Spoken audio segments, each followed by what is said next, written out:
नमस्कार, आप देख रहे हैं सर्वोच्च दर्पण न्यूज। बलिया से सहायक ब्यूरो चीफ सदानंद शर्मा की खास रिपोर्ट। वित्त विहीन शिक्षक महासभा उत्तर प्रदेश द्वारा रामदास इंटर कॉलेज सिकरिया भीमपुरा बलिया में शिक्षक चौपाल का आयोजन किया गया, जिसमें मुख्य वक्ता के रूप में मुन्ना यादव जी थे।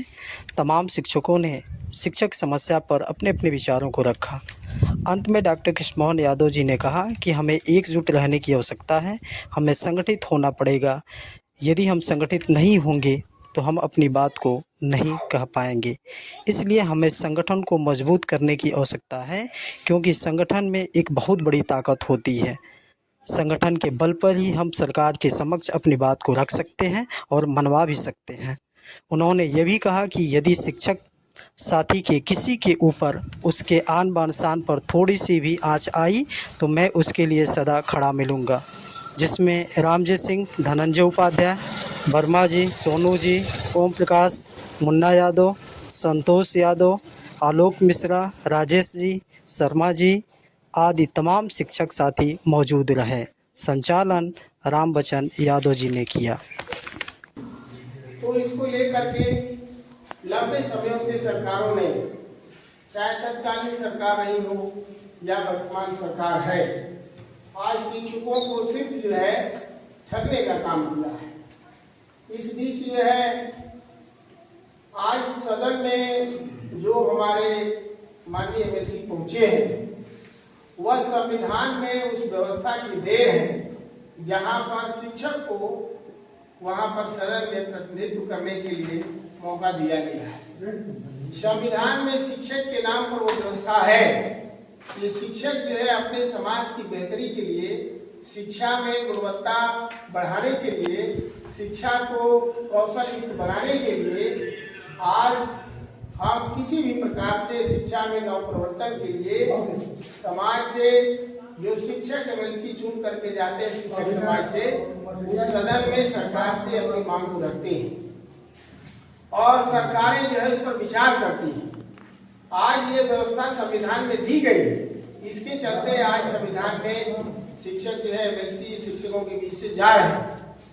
और जहाँ तक संविधान और एमएलसी की बात है, ये तो पूरी चीजें पारदर्शी तरीके से पहले से उल्लिखित हैं। लेकिन आज की जो चौपाल है, मैं चुनाव के लिए नहीं आया हूँ साथियों, मैं तो उस चुनौतियों से लड़ने के लिए आया हूँ जिससे आज हमारा शिक्षक जो है मायूस बैठा हुआ है। हम लोग इस संगठन से जुड़ करके इस जनपद से लेकर के प्रदेश स्तर से लेकर के दिल्ली के जंतर मंतर तक हम लोगों ने सरकार से मांग किया, मांग पत्र के द्वारा, कि हमारे शिक्षकों को न्याय दे दीजिए। आज शिक्षक के सामाजिक न्याय की जो लड़ाई लड़नी चाहिए और वह संगठन की जिम्मेदारी बनती है।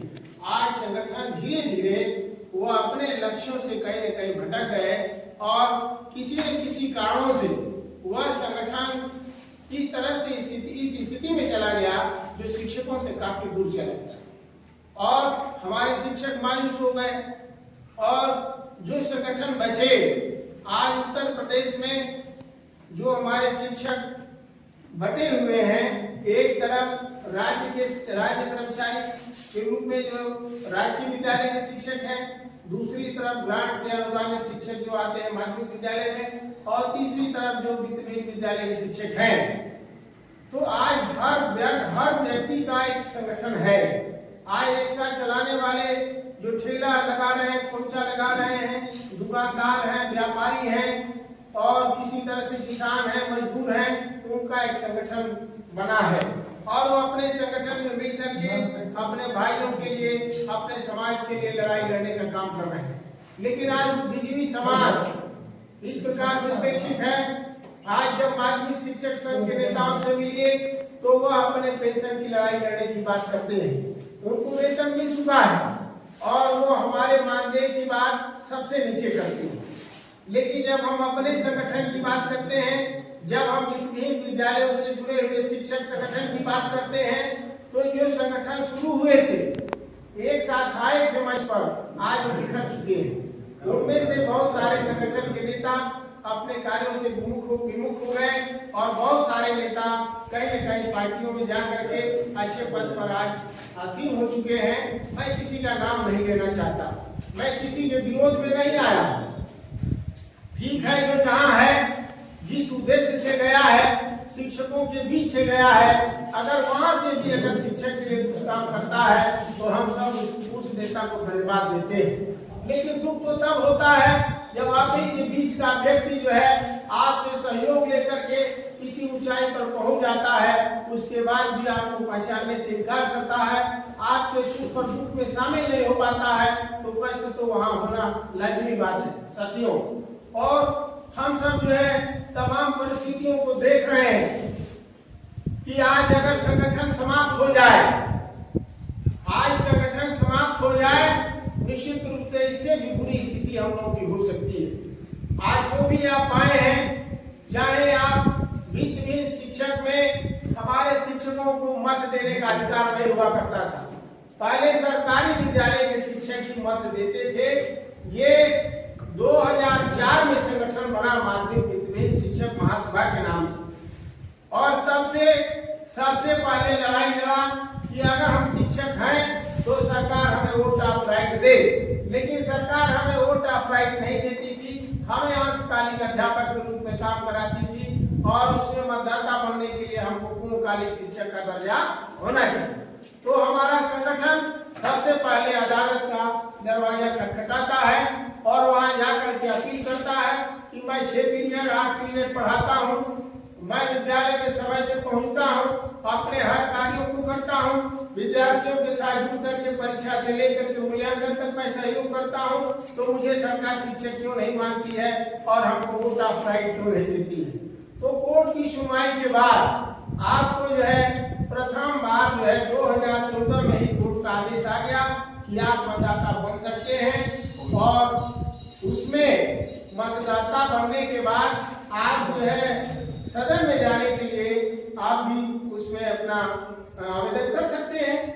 लेकिन धीरे धीरे संगठन मजबूत हुआ साथियों, और सरकार पर दबाव बना, और चुनाव आयोग पर जब हमारे नेता पहुंचे, वहां दबाव बनाए, तो लेटर जारी हुआ।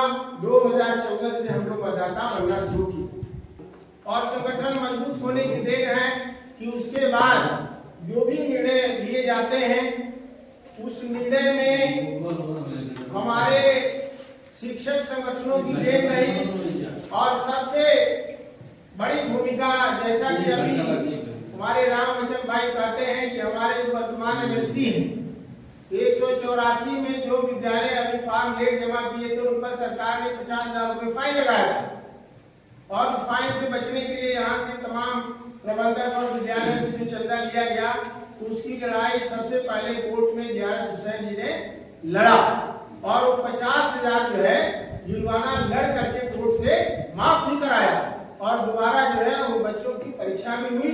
तो ये संगठन की देन है कि कितने 50,000 रुपये उन्होंने लड़ करके बचाया। एक तो आपको मतदान में अधिकार मिला, दूसरा आपका 50,000 बचा। इसके बाद संगठन की देन ही है कि आपको जो है इन परीक्षाओं में, बोर्ड की परीक्षाओं में आपको केंद्र व्यवस्थापक बनाया गया। इसके बाद संगठन की देन है कि आपकी मान्यताएं पहले 10 से होती थी, कक्षा 6 से 10 तक उसको दिया गया, 12 तक दिया गया।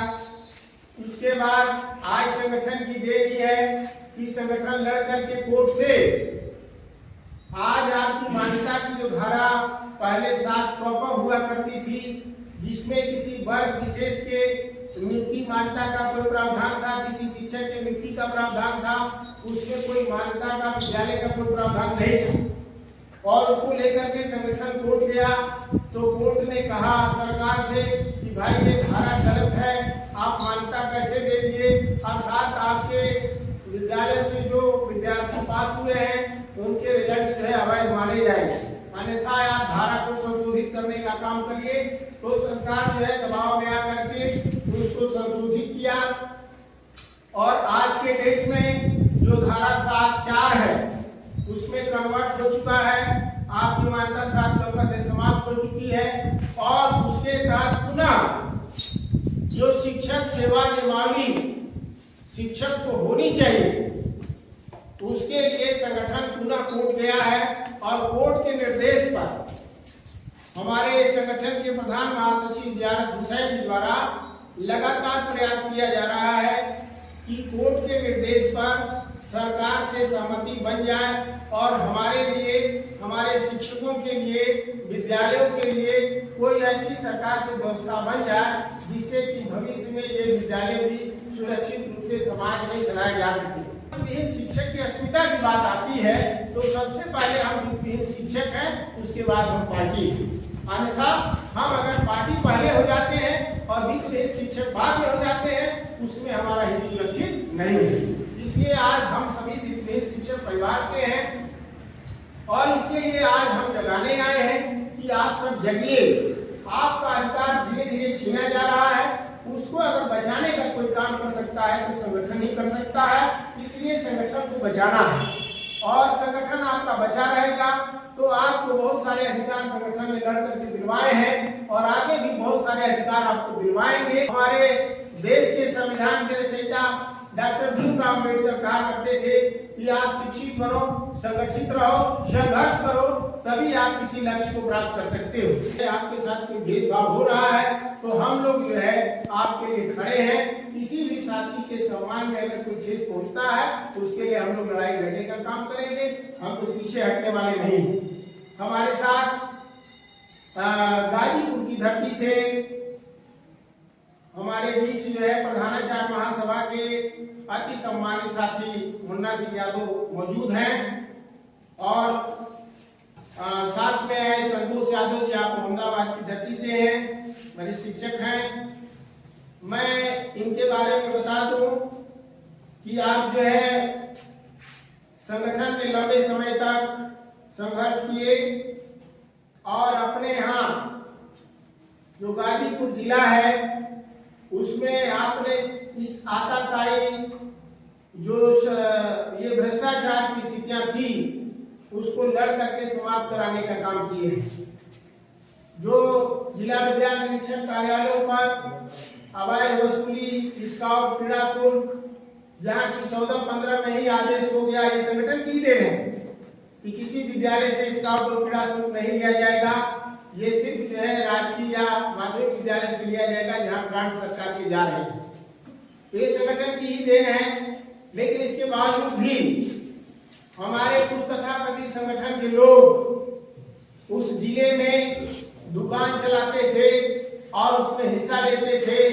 उस जमाने में उस संघर्ष को रोकने में अगर सबसे पहले कोई सहयोग करने का काम किया था उस गाजीपुर में, तो भाई हम लोग के मुन्ना सिंह यादव जी आए थे और लड़ करके वहां समाप्त कराए।